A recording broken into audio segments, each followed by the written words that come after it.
I'd like to invite you to stop asking what is the best audio interface and start asking what is the best audio interface for me. Hi folks, I'm Mike. I hope you're well, and this video is going to be unapologetically long as I hope to be thorough about most of the specifications you're going to hear about when you're shopping for an audio interface. Of course, you can make use of the chapters feature if you want to go to something specific, but I highly recommend you watch the whole video because some chapters refer to other chapters as we go along. Now, as we talk about each specification, I'll be looking at some example audio interfaces on sweetwater.com, who I'm proud to say are sponsoring this video. So you may be asking yourself, why do I even need an audio interface and what does it actually do? Well, one of the primary purposes of an audio interface is to take an analog audio signal from a microphone, for example,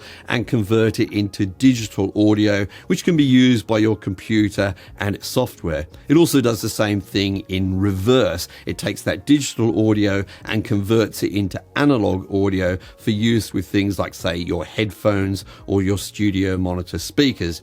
Now, you may be saying, hang on, Mike, my computer already kind of does that. And that is true, it does all of those things, but perhaps not to the same quality or with the same number of features you would require for a more professional music production with audio. The other thing that your computer won't provide you with is the professional grade connectors that we normally use. For example, XLR connectors for microphones or 1/4-inch jacks for guitars or synthesizers, and the type of connectors that we'd really want to use with good quality studio monitor speakers. All of these features are things that we're going to talk about as we go through this video. Probably the first specification you're going to be concerned with is the number of inputs and outputs. And this may seem like a pretty simple thing to understand at first. However, it can get a little confusing at times. Let me explain. The first interface we're looking at here is the Arturia Mini Fuse 2. A great little interface, especially if you're just starting out or you want to keep things simple. And it's described as a 2-in, 2-out interface. So 2 inputs, 2 outputs. So where do we get those numbers from? Let's zoom in and take a closer look. Starting off with the front panel, we can see on the left hand side here, we've got inputs 1 and 2. Now, as a by the way, we've got a specific type of connector here, and we're going to talk about types of connectors a little bit later on, but for now we're just going to count the number of connectors regardless of type. So here we have inputs 1 and 2, and then on the back we can see outputs 1 and 2. And normally when you've just got 2 outputs like this, you'll use them for something like your studio monitor speakers, for example. So that's where we get that specification from for this interface. However, if we look at another interface, things are counted a little bit differently. This is the Audient ID14 Mark II, another great interface, especially if you want a little bit of expandability. And this is described as a 10-in, 6-out interface. So where do we get these numbers from? Again, we'll zoom in to take a look, starting off on the back panel, and we can easily see our first 2 inputs here on the right hand side. But where are the other 8 inputs? Because these 4 here are actually outputs. Well, the other 8 inputs actually come via this connector here. This is an optical input, and depending on how you use it, you can get up to 8 additional inputs via this connection. Now, I should stress that the actual connectors, as in the connector for your microphone or guitar, will be on another device. You can't plug a microphone into this connector.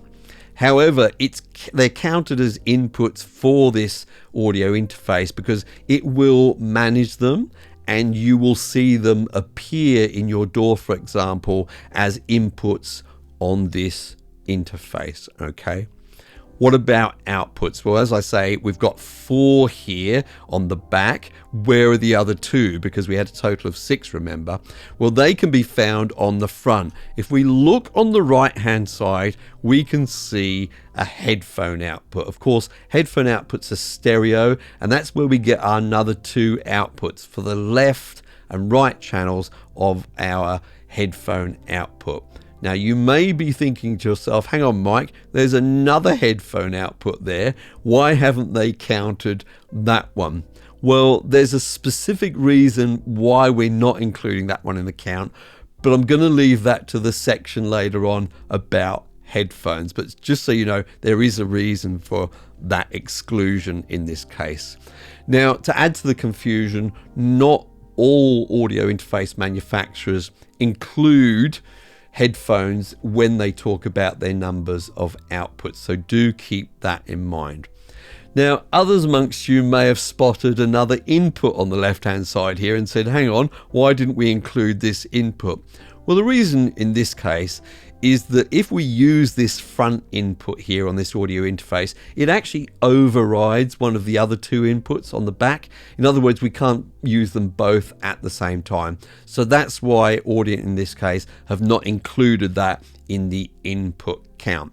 So that's the confusion of the number of inputs and outputs explained. So what about the types of inputs and outputs? Looking at the Arturia Mini Fuse 2 again, on the front we can see these input connections we discussed earlier. Now this type of connector is normally referred to as an XLR combo because it can either accept a 3-pin XLR connector, the type we normally associate with microphones for example, or in the middle it can accept a 1/4-inch jack. That's the type we normally associate with electric guitars or the outputs from synthesizers, for example. This is a very useful type of connection, of course, because of the different types we can connect here, but we don't always see this for all inputs. For example, on this interface, the Loopback Connect 2, another great little interface if you're just starting out. If we look on the back panel here, on the right hand side with the first input, we can see it's simply an XLR connector. So it's a 3-pin XLR and we can't plug in a 1/4-inch jack here as we could with the other type of connector. But next to it, we can see the second input, which is a 1/4-inch jack. And of course, we can't plug an XLR connector in here. So this is something worth being mindful of when you're choosing your audio interface. Let's look at some more extreme examples. Going over to the Audient EVO 16. This is a wonderful interface which I've reviewed on this channel before. If we look on the front, we can see 2 XLR combos. So it's quite useful to have them on the front there. And then if we move to the rear, we can see an additional 6 XLR combos. So this gives us a lot of flexibility in terms of the types of connectors we can use. And indeed, it's great that we've got 8 physical or analog inputs here. Let's look at another example with this audio interface, which I do use in my studio every day. We have actually 16 analog inputs. On the front, we can see we've got 2 XLR combos, but if we move to the back, we can see the other 14 on the right hand side here. Now you'll notice that these are not XLR combos, they're all 1/4-inch, and you may think that's quite a disadvantage.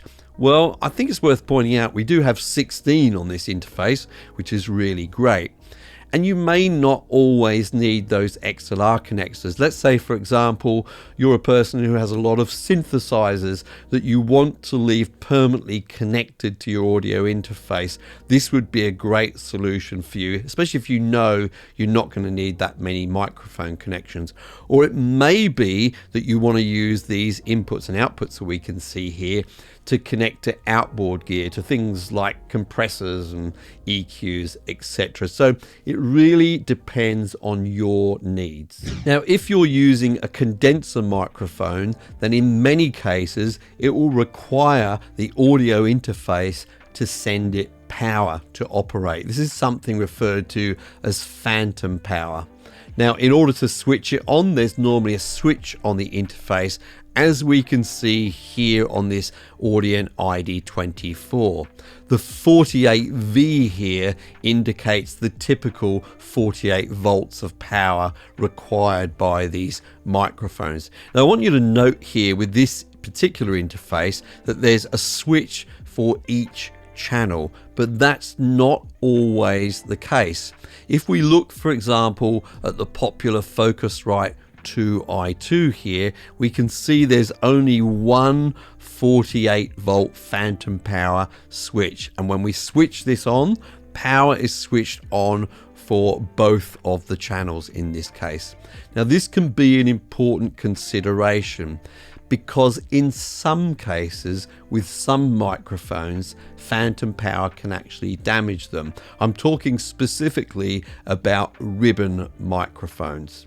Now it's not true that phantom power always damages ribbon microphones, but it can.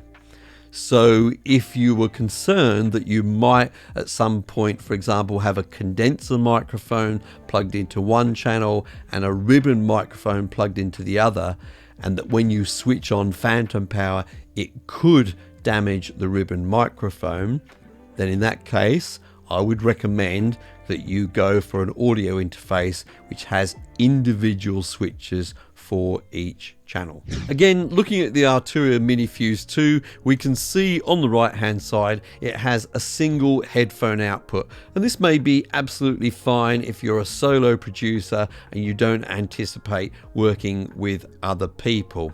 Now earlier we also looked at the Audient ID14 and we noted there that it's actually got two headphone connections on the right hand side.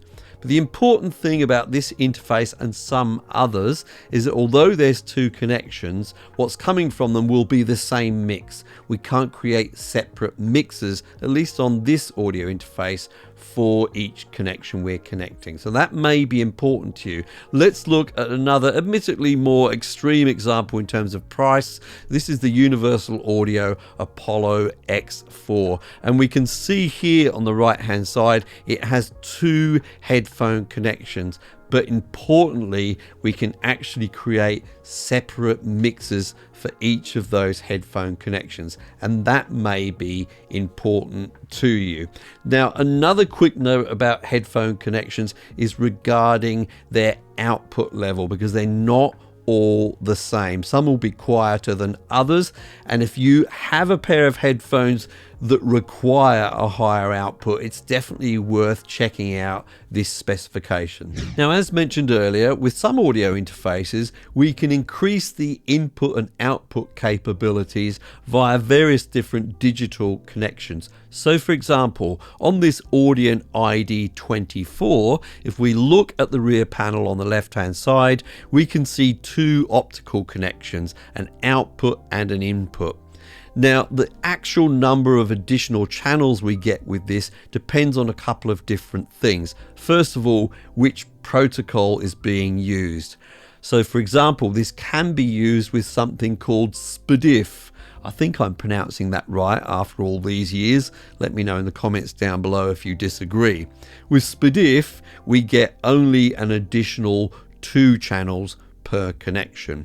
So my preferred protocol with this connection type is ADAT. Now with ADAT we can get up to an additional 8 channels per connection. Now I say up to because it depends on what sample rate you're using with your audio interface. It does decrease with higher sample rates. Now, one of the devices in my studio that I use in this way is this ASP 800. This is not an audio interface in itself, it's just a microphone preamp. But when I connect this via ADAT to my audio interface, it gives me 8 additional microphone connections, and they're really nice, high quality connections. Another product which I've used in the past, which I really liked, was the Arturia Audio Fuse X8. This gives an additional 8 channels via ADAT. In this case, however, these are 1/4-inch jacks, so we don't get XLR connections with this one. They also have this one. This is the X8 out. With this one, as its name suggests, we get an additional 8 outputs, and again those outputs are all 1/4 inch jacks. Now the other thing which can increase the number of inputs and outputs on your interface is just the number of additional digital connections. So for example, on my personal audio interface, which is the RME Fireface UFX3, on the back panel here we see 2 ADAT input and output connections. That gives an additional 16 potential inputs and outputs here. Now another thing you may notice on the back of this is another connection type which is called MIDI, and we have an output and an input here. Now depending on what type of MIDI connection you're using, there is a potential of an additional 128 channels per connection here, which is huge. Now there are some other digital connection expansion types. I'm not going to go into all of them here, but it's worth keeping this in mind, especially if you can envisage your studio expanding in the future and needing those extra inputs and outputs. Another type of connection you'll often see on the back of these devices when they're transmitting digital audio is something called word clock. You can see it here on the back of the ASP800 that I mentioned earlier, and you can also see it here on the back of the RME Fireface UFX3. The purpose of this connection is to synchronize digital devices in terms of things like their sample rate, for example. Now you won't always see it present. It is possible to synchronize devices through ADAT, for example, but if it is present or you're choosing your devices, I believe it is better to use it if you can. It just reduces the chances of pops and clicks and makes sure that everything is sort of in time with each other or synchronized. Preamps play a really important role in your audio interface because they take a really quiet signal like the one from this microphone here and they amplify it to a usable level. Now the quality of the preamp may determine things like how much noise is introduced in that process, or it may change how much unwanted distortion is introduced in that process. Now some preamps are what we call clean, in that they don't change the character of the sound at all, whereas some others are what we call colored, and they do change the character of the sound. So for example, with the ID range of interfaces from Audient, they are very well known for having clean preamps. So an example of that would be this Audient ID24. Whereas if we look at this Universal Audio Vault 276, we can run the preamps in a clean mode and they're very good, or we can activate the vintage circuitry here, and that does introduce some color or character which changes the actual sound of the source. A newer feature which has begun to appear on audio interfaces is something called auto gain or smart gain. The idea here is that rather than set the gain of your input manually, you simply perform your part and the interface analyzes the levels and sets an appropriate input gain level for that channel. The first place I personally saw this implemented was on the Audient EVO 4, a great little 2-in 2-out interface, and it was nice to see it there. Another time I've seen it recently is on the Loopback Connect 2, and they've got a really nice implementation of it on here. But one of the more useful places I've seen it is actually on the EVO 16. And the reason I say it's really useful here is because an interface like this may be used by someone like a drummer who's using multiple inputs at one time. They can simply set it up for smart gain on each of those inputs and play the drums for a few seconds, and it will set the appropriate gain level for all of the inputs being used simultaneously. A really handy feature. I wouldn't describe this as a sort of a must-have, but it's definitely a nice to have, particularly if you're new to recording and you're not used to setting gain levels. Sample rate relates to how often we sample the sound within 1 second, and it's measured in kilohertz. So for example, a sample rate of 48 kilohertz means that we sample the sound 48,000 times per second. Now, when we're looking at the specs of an audio interface, they will quote the maximum sample rate. So for example, with this Audient ID24, we can see its maximum sample rate is 96 kilohertz, or 96,000 samples per second. If we switch over to this Universal Audio Vault 276, we can see that its highest sample rate is 192 kilohertz, or 192,000 samples per second. So this one's better, right? And you should just buy it. Well, not quite. It's technically better, but the actual reality is, for most of us, we're going to be more than happy to record at 48 kilohertz. Why? Because the trade-off for a higher sample rate is more disk space is used and there's more load on our CPU, and we probably wouldn't feel it's worth that trade-off for any benefits that we get in sound. For me personally, I have sometimes recorded at 96 kilohertz, and it's nice to have it as an option on your audio interface. But I don't think I've ever felt the need to record at 192 kilohertz. That's entirely up to you, of course, but I think it's important to be realistic about what specs you actually kind of need. Now, if we look at these numbers, you can also see another one here. It says 24-bit. This is called the bit depth. Now, this relates ultimately, without going into a technical explanation of what it is, it ultimately relates to how quiet and how loud the signal can be before we get distortion or noise. In other words, the dynamic range.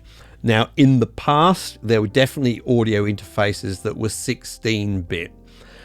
I'm not sure if there's any currently available on Sweetwater like that. I suspect not, but it's worth just double checking.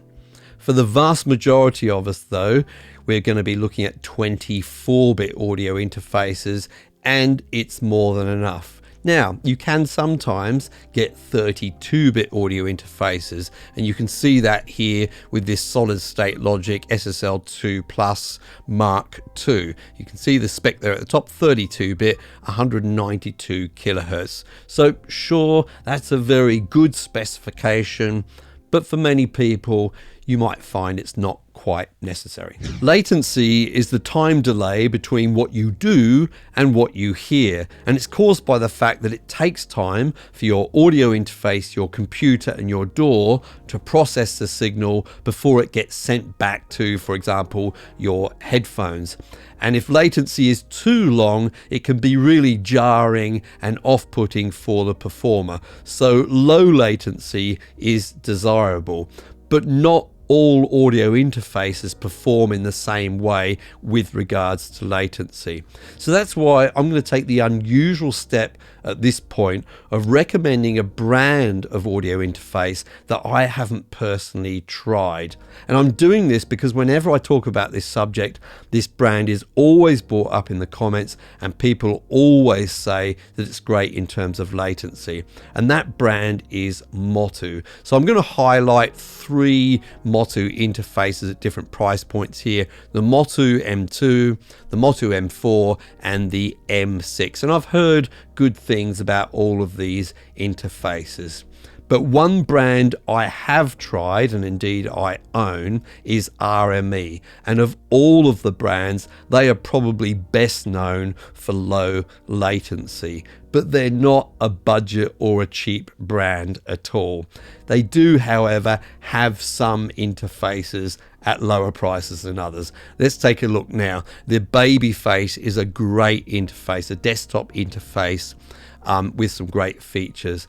And again, this is great in terms of latency. Also, we have the UCX2, again, good in terms of latency, and my own personal interface, the UFX3, and I tested this against a whole other bunch of USB interfaces recently, and it was by far the fastest. So if you're interested in latency, these are probably a couple of the brands you should be looking at. Now, there have been some workarounds for latency. One is direct monitoring. This is where the sound from your microphone, for example, is processed by the interface, the audio interface, but it's sent directly then to your headphones, bypassing the computer and the DAW. This is wonderful. It's almost zero latency in this case. However, you don't get to apply any effects in your DAW. That may not matter for vocals, but if, for example, you are playing electric guitar and you want to hear the sound of your amp sim, which you probably do, then it's necessary that the sound goes through your DAW. So direct monitoring isn't helpful in that case. And also in the case of when you're playing virtual instruments and you're playing a keyboard and the sound is coming from the DAW, then of course direct monitoring is not useful in that case either. Another solution for latency is to have some effects actually on the audio interface itself, so-called DSP effects. We're going to talk about those in more detail a little bit later.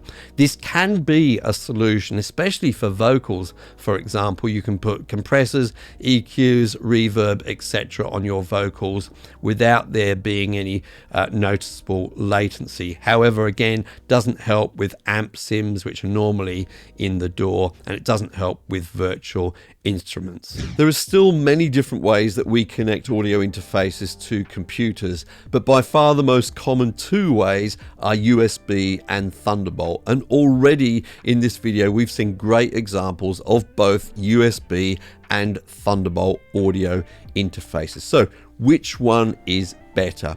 Well, there's no simple answer to this, but what you'll commonly hear from people is that Thunderbolt is better because of its greater bandwidth. Now, it's true that it does have a greater bandwidth, but you might not feel the benefit of that unless you're recording multiple tracks at a high sample rate. Now, it is also true, I believe, that Thunderbolt can be a little bit more stable under load, under CPU load. So that may be something to take into consideration. But I will say from my experience, when we talk, for example, in terms of latency, not all Thunderbolt interfaces are definitely better than all USB interfaces in this regard. It really depends on the individual interfaces and the quality of their drivers. And again, I will mention RME because I have found that in terms of latency, RME performs very, very well and is quite comparable to some Thunderbolt devices that I've tried, and in fact better than some Thunderbolt devices that I've tried. Now, the other thing I think you need to take into consideration is the convenience of the connection. Thunderbolt is pretty common now on modern computers, certainly with Mac, of course. Less so with PC, but it has become more common. USB, on the other hand, can be found just about anywhere, so it's certainly going to be a little bit more convenient to you. And talking about Mac and PC with this, some people will say that Thunderbolt is more reliable on Mac than it is on Windows PC, and that may be true, but my personal experience using both all of the time is that I've had no problems with either of these platforms in terms of Thunderbolt. One consideration you might make with an audio interface is the form factor. Some interfaces, for example, are designed to be sitting on a desktop like this Apollo Twin X. Others are designed to go into a rack, and others still, like this Arturia Audio Fuse 16 rig, can either be placed on a desktop. We've got sort of a feet system for that, or they can be indeed placed into a rack. One really important consideration I think you should make is how accessible are the various connections that you're going to need, especially once you're in a rack and it may be difficult to go behind the rack and adjust things. So for example, with the AudioFuse 16 rig, we've just got 2 microphone connections here on the front. With the Fireface UFX3, we've got 4 microphone connections on the front. With the new Audient ID48, there's no connections on the front. In actual fact, all of the connections are on the back. And the same really goes for desktop audio interfaces like the MiniFuse here. We've got our 2 microphone connections at the front of this device, whereas with the Lewitt Connect 2, they're all on the back, so we've got no accessibility from the front. And it really depends on where you want your cables to be and how often you're going to be using those ports, but certainly a consideration when you're buying. One of the important considerations, in my opinion, with an audio interface is the driver software. Now, this may come down to simply stability and how often the company update the software, especially when new operating systems come out.